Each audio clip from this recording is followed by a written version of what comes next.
Welcome to Surviving Life's Traumas and Dramas podcast, where me and my family have come together to share our experiences of our traumas and dramas and hopes it will provide you a place of comfort and encouragement with zero judgment. Just real conversations of our journeys so you never have to feel alone on yours. Setting boundaries is really hard to do, especially with family. And people, honestly, that you consider family, so your chosen family. And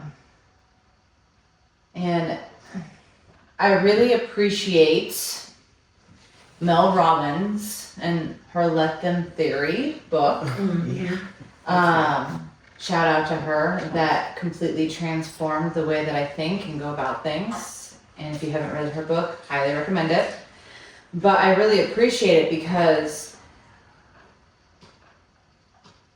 once I read the book and really understood the boundaries part and really understood what it meant to set boundaries and let people do things, it was incredible. And within that,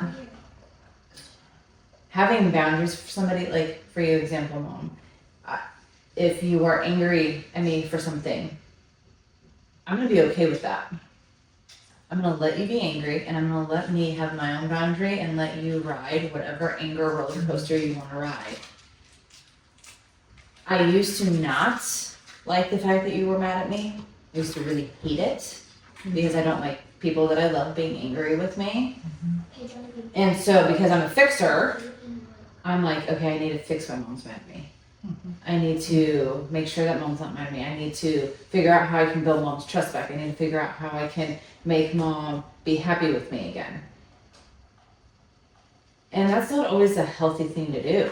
Mm-hmm. And so I have to set boundaries for myself. Even with Dad, it's like, okay, you don't want to talk to me about something? That's fine. But I used to be like, shit.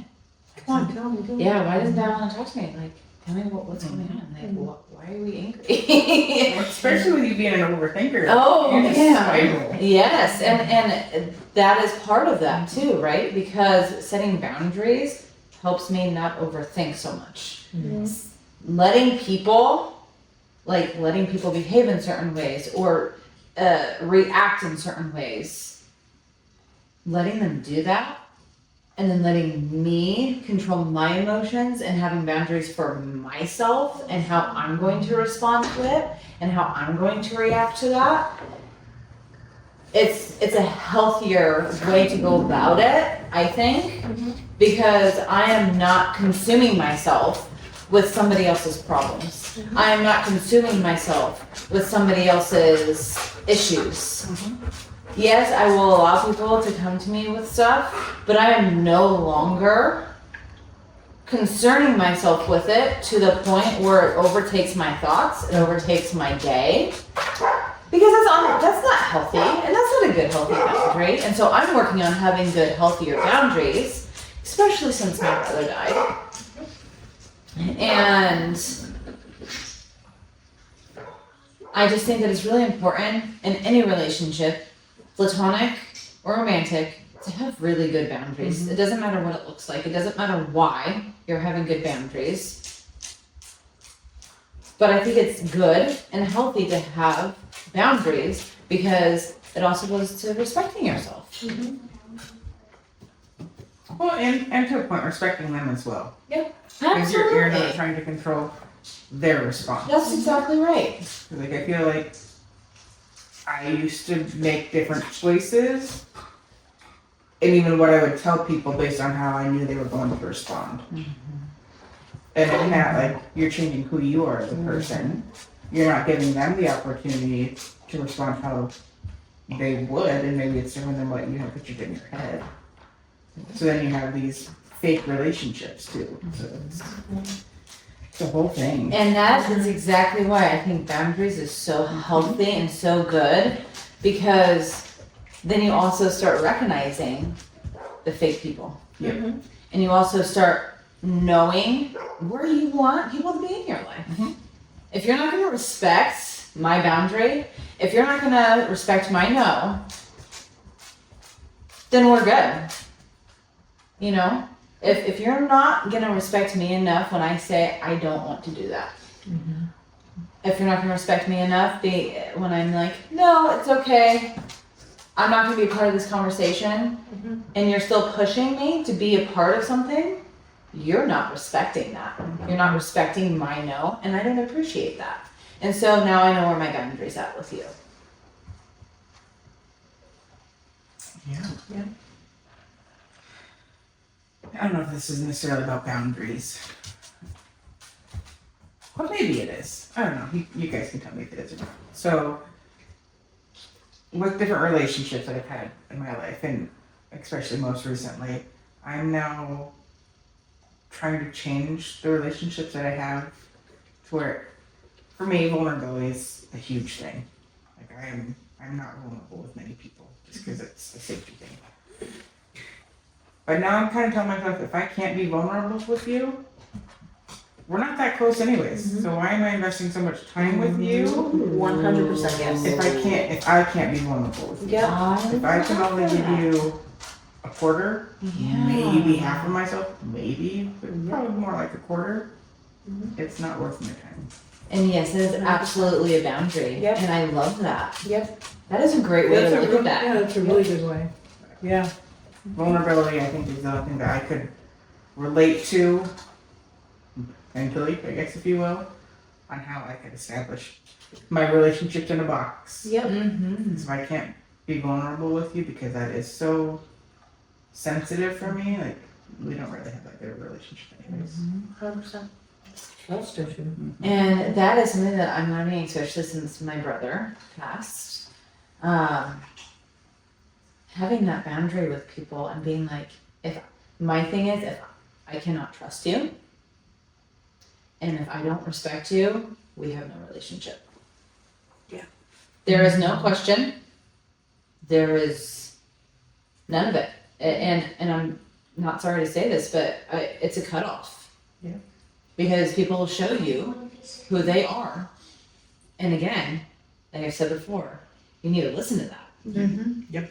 Yeah. And so, like you were saying, putting people in the box, I think that that's part of boundaries, is Yeah. putting people in a box. Yep. And knowing, okay, so I cannot trust you, and I do not respect you, so you're gonna go in this box. We can be cordial, and we Yep. can hang out when there's mutual family or friends, but beyond that, you're gonna be in this no contact box. Exactly.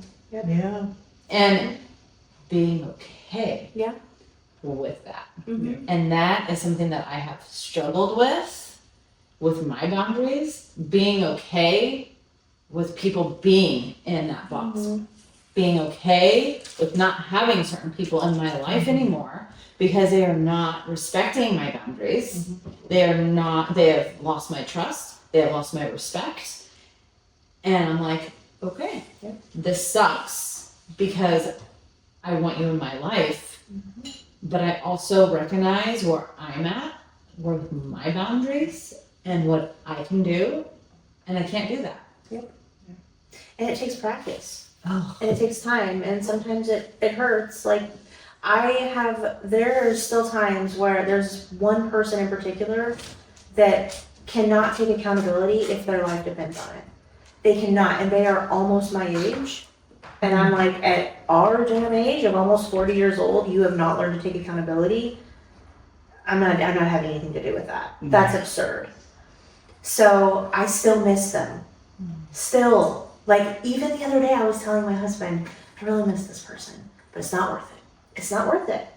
Because if they can't take accountability for some bad behavior, there's no point. I'm not going to build a relationship when I have done so much work to take my own accountability. Yeah. It is work. It's not easy for us to, like, we're all talking about, you know, our triggers and all these things that you have to face it head on, and it sucks and it hurts and it's hard, but you have to do it to grow. And if somebody's not willing to do that, I'm not putting my time into them.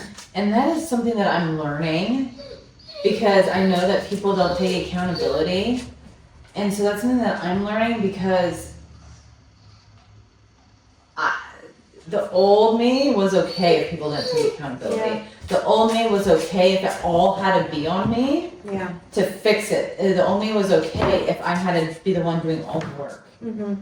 And them not doing any of the work. Even to the point where I was okay with me taking accountability for them Yeah. and for what they did. And that's part of my trauma Yeah. and drama too. Stadium. Because I was always used to taking that accountability. And so that's something that I am working on for my boundaries. Yeah.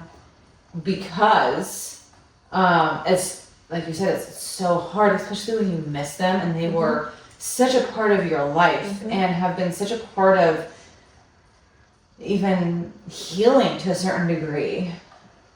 And it's so hard, but it's necessary because it's also a way that you are healing. And part of that healing is, I mean, honestly, it is mourning people It is. in relationships. Mm-hmm. And it doesn't mean that you can like. Miko, buddy, get down, sweetheart. The Come on, babe. emotions are getting deep. Yeah. Let's make sure we're okay. Yeah, he does, my baby. And I mean, honestly, with this person, even to this day, and I haven't talked to this person in 3 years. But to this day, if they came to me and was like, you know what? That was messed up. And I realized that. Open arms. Literally open arms. Okay, unless you show me that again, then we're done. But like, I just want some accountability. Yeah. and For that's the same way I gave mine. Yeah. It's so yeah, I think it's just all one big. I know, he just wants to feel some of this love. Hi, baby. It's just a big cycle. Yeah. I think it's really interesting that such a huge loss of, when Joseph passed. It just opens our eyes. Mhm. And as far as the people, who was there, who wasn't there, who's fake, who's not, with me, it had changed so much of my life. Well, and to add to that, going with boundaries and kind of learning people's relationships, I have found it very unfair that during this time of mourning, also mourning relationships, also mourning the people that you thought would show up but aren't. And if they are showing up, they're showing up in a selfish way. And having to mourn that relationship while we're also mourning the loss of my brother. That is such an unfair situation to put us in. But my boundary, this is where my boundary is coming in. It's like, I am seeing that and I'm like, have you been this way this whole time? Yeah. And even if you haven't, this is a terrible time to be acting this way. And I don't want you in my life. If you are going to be so selfish, if you are going to be not the person I thought that you were, like, my boundary is, I love you, but I can't. Yeah. I love you, but I'm gonna love you from afar now. Yeah. And you are gonna now go into this unfortunate box that I never wanted you in the first place. But you're in it now because of your reaction and because of how you've treated and what you did and how you've spoken and how you're being so selfish about stuff. On an ongoing basis. On an ongoing basis. Yeah. It's not just a one-time thing. Yeah, because people mess up. Yeah, and Especially that's when we're okay. grieving, But right. but to continually have someone be like, you're making me feel this way, you're making me feel this way, and then the boundaries are just continuously getting pushed backward. Yeah, well, and especially, for me, for the boundary, I don't just cut people off. Yeah. Right? I warn. Yeah. Like, there's a lot of warning there. I'm like, hey, you're going past my boundary. Let's talk about this. Hey, you're still doing it. What is going on? And so it's not like I just cut people off like, oh, well, I don't trust you automatically. I don't respect you automatically. No, it's an ongoing process that I continue to communicate with somebody about my boundaries, and they're just not respecting my boundary. Yeah. And it's been an ongoing thing. And so it's like, okay, I've given you plenty of opportunity to own, to take accountability. I've given you plenty of opportunity to change or to respect my boundaries, and you're just not. And so until something happens, this is what it's gonna be. It's like they earn the boundary that they now have. Yes, that Yeah, exactly. Yeah. Yeah. And it's not fair to put that on somebody like that. Mhm. It's just not. It's incredibly selfish, and I have a really hard time with selfish people. Yeah. A really hard time, and that's But part of you're my so boundary. inherently not. Yeah. You're so inherently Oh, not I thought you selfish. said we are so. Well, I think everybody here is not Right, that's what I'm inherently saying, yeah. selfish. So it's No. like, what the hell? Right. Like when I've heard about some of the stuff you've told me, it's like mind blowing. Yeah. Like I don't understand. Am I surprised by certain things? No. Because I think that, we've seen people in different ways because we're different people. Mhm. But it's still infuriating. It's crazy. I just don't understand. I'm sorry that you all have experienced that. From anyone in your life who you're feeling that from. To have such a sudden loss and then to also have to mourn these relationships, it's just not fair. It's not fair. But it also was, I guess, talking about boundary or I guess in my case, like of when, after Joseph passed, you and Chris, it's like, I mean, I always had a bond with both of you, but it just showed me how I could be me. Yeah. And you would accept that, and you were there, but you didn't try and you were just there. You just listened.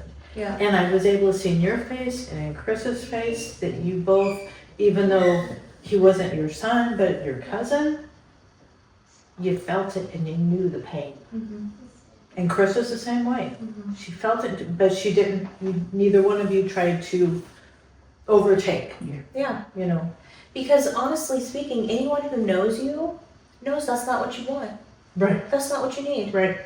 Exactly. So, I guess I just don't really understand people who are supposed to love us so much and they really just don't even know us, or if they do, they don't care enough. Mm-hmm. They care more about their own How they're, feelings. yep, this is what I need to do to make you better. Well, and somebody, actually, I've had a few people say, well, I don't know what to say. Like, I don't reach out because I don't know what to say. Or when I do reach out, I don't know what to say. And I feel like I'm working on eggshells because I don't know what to say. And it's like, okay, I feel the same way when I'm talking to my mom sometimes, when I'm talking to my dad sometimes, when I'm talking to my niece, nephew, sister-in-law. Like, I feel the same way. And you want to know what I say? I just say, I'm sorry. I'm so sorry, and I love you, and I'm so sorry. Empathy goes a long way. Mm-hmm. And something that I have discovered, even though it doesn't have to do with boundaries, is people lack such empathy. Mm-hmm. Such empathy. Because there has been so many times throughout this process that there has been such a lack of empathy that it's been astonishing. Mm-hmm. And when somebody's like, well, I don't know what to say to you. And even when you tell them what to say, instruct them, they still don't know, and it's, anyways. That stuff is what pisses me off, though, because they're trying to put their issue Yep. on you Yep. to make it all about them. And this is why Yep. boundaries for me, especially now, are so important, because I see people, and when they do that, I'm like, and we're done. Yeah. I have given you months of opportunity, and you are not grabbing it. Yeah. And then when you make it about you, Mhm. and what you're going through, and your bullshit, I'm sorry, but do you really think that I can handle it right now? Yeah. Like, I know that it's been a little over 4 months, but we are still very much in the grieving process, and we Yeah. will be for the rest of our lives. Yep. Because there will be different things in our lives that happen that my brother will not be a part of. And people don't understand that. And so now I see you, and now that I see you, my boundary is that you're right here in this bucket. And unless something changes, you will forever be in this bucket. Because it's an ongoing thing. Not that I haven't given you plenty of opportunity, not that we haven't had plenty of conversations to discuss where we're at in our relationship and where I need you to be. But you're not going with my boundary. Yeah. And so I'm gonna let you be over there, and I'm gonna let me take matters into my own hands and be like, okay, I see that, and now I'm going to reestablish my relationship with you. Even if that means that I have none. Go ahead. And it's almost like they're like, it's been a month, it's been 2, you're not over it yet? Oh. My gosh. Yep. You know, that's, you know, and even with the grandkids, it's like, they're still, it's like, really? Yeah, they're still, you know? They have all their life events. Yeah, exactly, Yeah. exactly. It's like, yeah. We will forever be in the grieving process. You And know, people it's don't like, get that. you don't get past it. You just learn to live with the loss. Yep. You learn to live with the,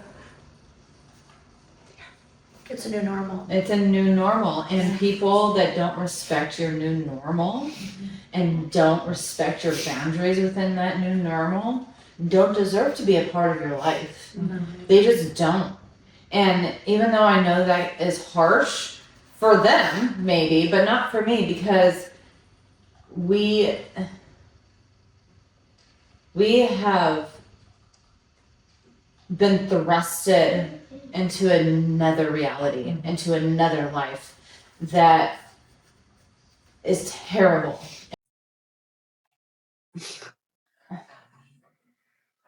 Yeah. Anyways. I mean, I guess from my standpoint, like the people that don't know how to respond, you know, or the people that feel like we should be back to normal already, like all I told them I need is patience. I'm like, I know you don't know how to help in the situation, but just give us patience. Because like we are moving forward. It's slow. We're not moving past this. It's something we're gonna carry with us for a very long time. Yeah. Invite me to go do things. Yeah. Invite the kids to go do things. Yeah. That's fine. But be patient with us and Yeah. understand that if I text you and say today's not a good day, Yeah. let it be. Yeah. That's all I ask for. Yeah. yeah. Just respect that it's a day by day thing for us. Oh, moment by moment, You know, dude. and yeah. that's kind of where my boundary is at. Like, Yeah. if you can't respect that, then I'm just asking for patience. Yeah. Yeah. It's like a hike. Yeah. Like, bye. Yeah. Yeah. You know, like, I didn't realize until, well, kind of maybe we've been talking, that the boundaries that you two set up for me during, right after, and everything, and I think even you, because you were talking to your mom and stuff, but the boundaries as far as, okay, no one's getting through here. I didn't realize how much I needed that. We did. Yeah.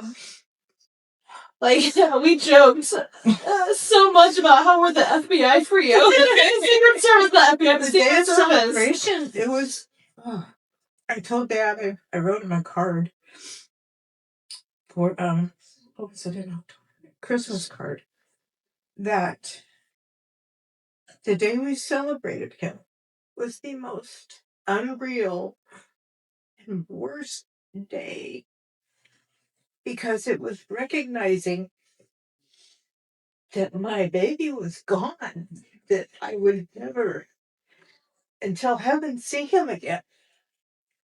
And it was recognizing that my grandkid, you know, just everything, you with your husband, with your brother, with your, it's like, and the fact that it was so there was no warning.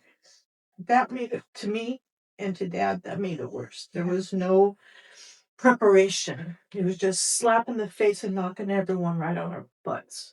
No, not even slapping, not a gut punch to every one of us. But but I'm so grateful for the boundaries that my family, my daughters set up for me, my nieces set. Chris was doing the same thing that you all were setting up for me. It's like, no, you're not getting to her. You got to go through me. You're not getting, and just, yeah. It was, Well, we talk about energy a lot, and like, see the whole grieving thing. Like, we were already so low because we were hit by a Mack truck. Honestly, Yeah. it just came out of nowhere.